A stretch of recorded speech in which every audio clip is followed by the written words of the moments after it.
These are my home letters that I did a craft project on, and I actually have a video I may post if you want me to. It's my craft fail video. I did a crackle finish on these letters, and I'm not happy with the finish on them, so my plan is to re-sand them down and start over. I'm probably going to do a solid color paint. I tried to distress the O, as you can tell, and I still hated it.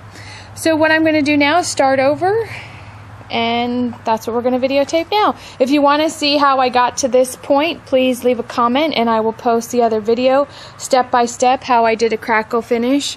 I think really I just don't like the black base coat. I think if I had used a different color on the base coat, I would have liked them a little bit better. So what I'm going to do now is I'm going to use this handy dandy DeWalt circular palm sander, and I'm just going to re-sand the letters and start over. I'll show you real quick exactly how I'm going to do this. It's called the palm sander because you see it fits right in the palm of your hand. I'm going to do this with my left hand so you won't get much. It's very loud, so I'm just going to do real quick. Oh, knocking the letter right off the thing. So you just start, hold it down on your thing, start it up.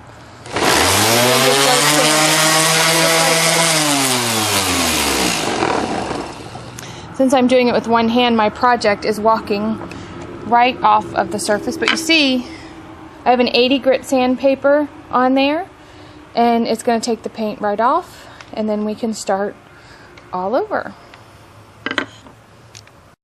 Okay, so I finished sanding the letters. As you can see, I didn't sand them all the way down.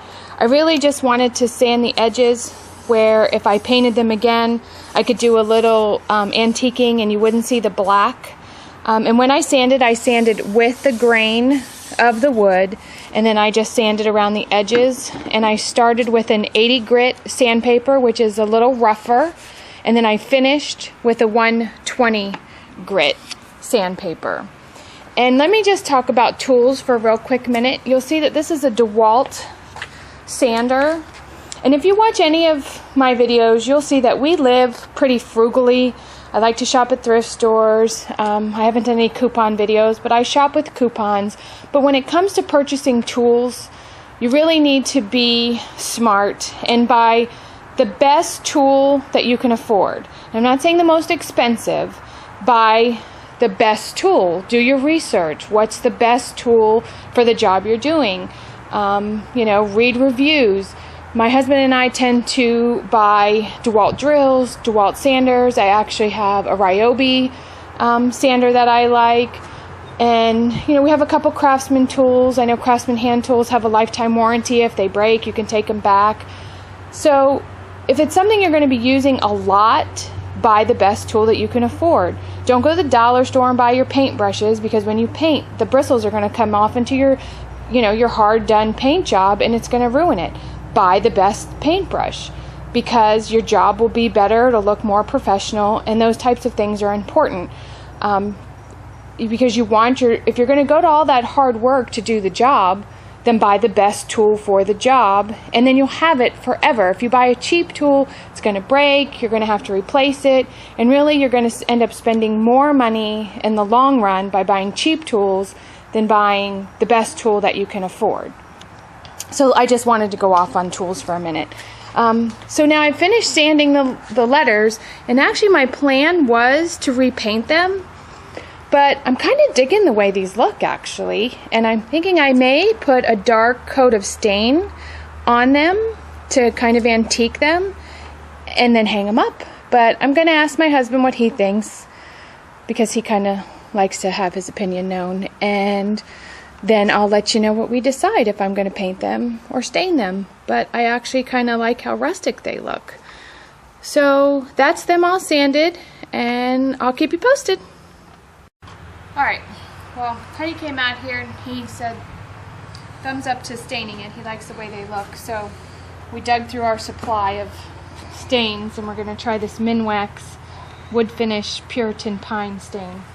I really should have gloves on, but that's an extra step. I don't feel like I want to see what it looks like. So I just have an old towel dug out of the garage. I'm just going to rub this on. It's a little orange.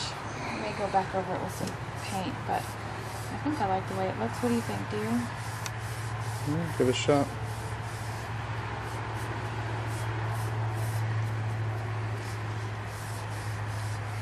So I'm going over not only the raw wood, but also the painted areas to give it like a real antiqued look.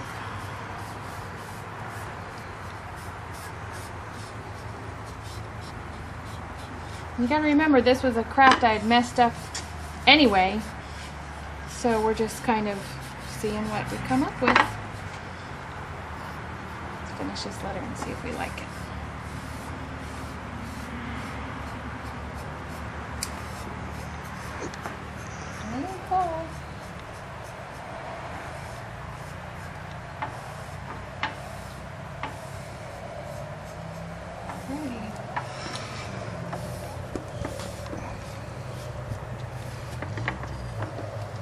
That's the H. Okay, I'm back in the house because it's dark outside and the bugs were getting kind of yucky. I stained all the letters, but then I thought they were a little harsh. So what I did, you can see the difference. Here's the E that I haven't finished. That's with the stain on it without the next step that I'm going to show you what I did. What I did, because I wanted it to be a little bit more beachy, a little more weather-worn for my house. My house isn't really quite this rustic. I took some of this Apple Barrel antique white acrylic paint and I mixed it, I'd say 2/3 water with 1/3 paint. It's not an exact measurement. I just wanted it more watered down with just a hint of the paint. And really what you're doing is you're just staining the letter with the paint. You're not really painting. You want to go over everything with the grain of the wood. You want to go over everything. And of course I'm doing this with one hand and my left hand. And you want to wipe it off before it dries to get that look. So it looks a little bit more beached, weather-worn, and not quite so dark and harsh. So it's not quite a dry brush technique, it's more of a washing technique with the paint. And now you can see that looks a little bit better. So I'm going to finish the whole letter, and remember you want to wipe it while it's still wet. So if I were to do the whole letter, by the time I got here, the top might be dry, so I'm just doing it in sections and wiping as I go. And then all the letters will be done. And remember, these letters, when I first finished them, I didn't like them. And I just continued with the different steps until I liked what I had. Don't ever throw a project away. Sometimes a mistake turns out into something better. I actually like these a whole lot better than what I intended.